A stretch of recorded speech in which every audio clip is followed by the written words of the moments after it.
Thank you for joining me today. My name is Coach Sakura, and I will be walking us through the Activate system on how to register your athlete for middle school athletics using the new system with Activate. So, first of all, if you haven't been there already, activate.com. This is the website. This is what it looks like. There's details there. You need the login button in the upper right hand corner. Then, what I have for you in the link below is a video that walks you through, that guides you through the process. It's very thorough. It's got this cool guy, This is Lance. with Activate. This video is going to show you how to create an account within our system. And he walks you through all the process of setting up your account and what you'll need. What I am going through today is the different documents necessary for Jupiter Middle School athletics. Some of the forms are specific to the school, like even the high school athletes need some different things than the middle school athletes do. So I'm going to be walking through the difference of those things today. So on the list are, and I will include the link to all these necessary forms, which one you can find in the system, but I'm including them for you so you can see them, you can print them at your will, and that way you can go through it. So the first thing that you need, it's called the FHSAA EL2. It's the Preparticipation Physical Evaluation. Page 1 is filled out by the parents. What that looks like is this. You're going to be putting in your doctor's information, and typically on the hard copy physical, the first page is filled out by parents, and it's asking if your student has any of these medical ailments: allergies, asthma, do they carry an EpiPen, diabetes, etc. And it's set for no. So if the answer is no for all of them, all good. Scroll through, check it, and then if there's any medical concerns, you're going to fill those out and save it. And that's basically page 1 of the EL2. You'll see here, so like right here, significant injuries, right? So anytime you click yes, you must explain. So on the hard copy, you used to have to write that in at the bottom. Here, anytime you click yes, it opens up a link for you, right? So do you carry an EpiPen? Yes. Okay. What are your allergies? Well, I'm allergic to bee stings, so I have an EpiPen for the bee stings, right? Click no. When you're done, submit. Now, the other forms that you'll need are the FHSAA, it's EL3.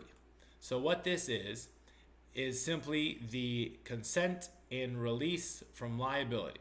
There's 4 pages to this. There's information that needs to be filled out on every single page, including at the top of each page, it says school. Well, if you're at Jupiter Middle School, you put Jupiter Middle School. School district, Palm Beach County. If you don't fill this out, it will not be considered complete. Your athletic director will kick it back to you, and you'll have to resubmit it anyway.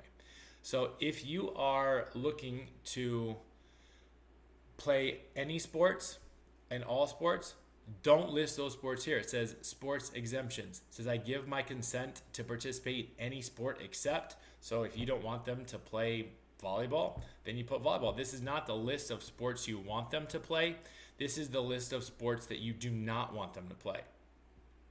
Each page at the bottom has information that you need to sign yourself as a parent or guardian, and as a student, they need to sign this as well. The dates on each page need to be the same. So if mom and dad sign it on Monday and Sally signs it on Tuesday, the dates need to be the same. So make sure that you're paying attention to that detail. And again, page 2, it has space for school, because each of these pages has a different liability. So it needs to be school, Jupiter Middle School, School District, Palm Beach County. Page 2 is consent and release from liability for concussions. Questions, information needs to be signed and dated at the bottom.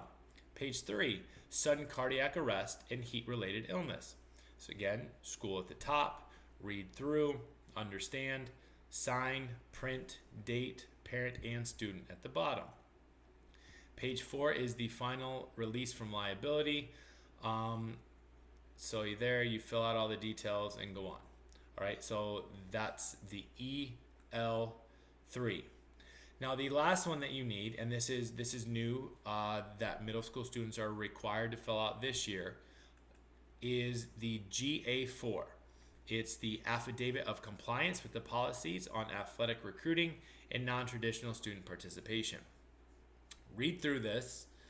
To my knowledge, this is from the FHSAA website. To my knowledge, there aren't any Spanish or Creole versions available. So if you need help understanding this, please get somebody to help you. But basically, it's saying that you haven't been recruited to play sports at the school. And if you're going to be silly and goofy and say, yeah, I was, well, that means you don't get to play. So be honest, and you weren't recruited to the school to play a sport.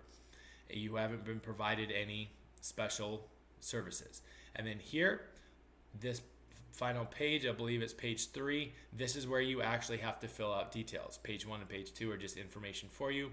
Page 3, you have to sign it, fill it out, sign it, date it. Okay? Then, as you get into the system, there's going to be some different forms that you need to upload, right? I believe most of those can be done online. These are ones that you need to print out. Okay, so these are the physical evaluation, and it's pages 2 and 3 that your doctor needs to fill out. So anytime you go get a physical, just ask for the sports physical. Your doctor's office will have it, but again, it's the name of the form is FHSAA EL2, and it's pages 2 and 3 they fill out. Now, this is not the same thing as the medical information that the school needs, because you can be healthy enough to attend school, but not healthy enough to play sports. So that's why there's a specific sports physical, right? And page 2 is going to be the one that your physician fills out, everything. And if everything's normal, he'll note it, and then or she will note it. And at the bottom, there's going to be a little line that says, cleared without limitation. If your doctor clears this, your third page will be blank, but you'll still need to upload page 2 and page 3. Okay, so as we scroll through here, see if I can find the physical, right? So page 1 is going to be more or less what you fill out online, and then page 2. Okay, so this is going to be where your doctor will fill it out, everything, they'll initial it. Usually if it's normal, they'll fill it there. And then it's going to be this cleared without limitation. That is your key to being able to participate. Your doctor has to sign it, information, all that there. If they check this cleared without limitation box, then your page 3 will be blank. The only reason that there would be information on the third page would be if it was a precaution or not cleared on the first page, I guess, which is page 2. Then there would be when you go back to the doctor and you finally do receive clearance, that's when page 3 would be filled out. So again, just so you see that, that cleared without limitation on page 2, which is the first page that the doctor fills out, right? That'll be what you need for there. Now going back to the document list, the athletic eligibility for middle school students, which is Palm Beach School District Form 1588 for middle school. This is one you can do a lot of it. You can type out the information already. That way when you print it off, you don't have to type everything in. If you are at Jupiter Middle School, you'll type in school, Jupiter Middle School. Athletic director, it's Nicole Loyal, Loihle. And you can check all this information, right? But you will have to fill out and sign at the bottom. Like, so this last page, page 3, has to be printed and completed and signed in front of the notary. Don't sign it and date it before you get to notary, because part of what they're saying and part of what their job is saying that they watched you sign it. So you can fill out page 1 and page 2 yourself online. You can type it in and then print the entire thing, and then you'll sign and get the third page notarized. You will then have to upload all 3 pages as a document back into the Activate system. If you don't have a document scanner or printer available, your phone has that option. Just simply look up, you take a PDF, right? In iPhones, if you go into your notes, you can create a new note, and when you go to take a picture, you can say scan documents. In that case, you would use your iPhone camera to scan the document, and I'm assuming that Android has some version of this as well, because yeah. So then going back to the documents, I also have included, because for that one, there is a Creole version and a Spanish version. For the student medical consent for athletics, which is also a form that needs to be notarized, there's also a Creole and Spanish version, which I'm including the links for as well. So this one, Form 1589. This is a simple one-page document. This is a student medical consent for athletics. So you would print your student name and your birth date at the top, and then you would take it to the notary, right? So you would do both pages to the notary at the same time. You would sign it, date it. They need to put their seal on it. And then this would be, again, something that you upload back up into the Aktivate system. Once you have submitted all of your documents, it's going to ask for e-signatures, right? So it's going to be a parent and a student. Once you've submitted everything, you'll sign it, and then it will go to our athletic director, and she will be in charge of basically making sure that you have everything correct and signing it there.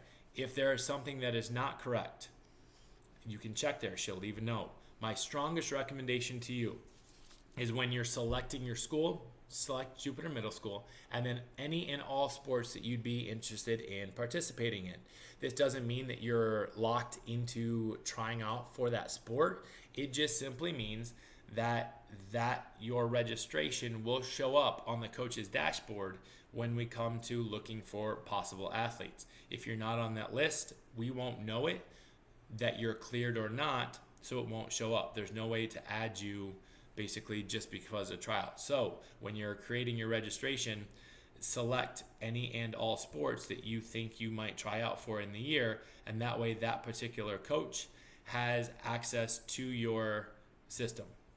Another thing, don't wait until the week before tryouts. Sometimes this stuff can take a while to get done correctly, right? The physical, the hard copy ones, that athletic packet process was kind of a beast, and a lot of people didn't understand how to do it right. So this one is a little bit easier in terms of communication, and hopefully these videos will help.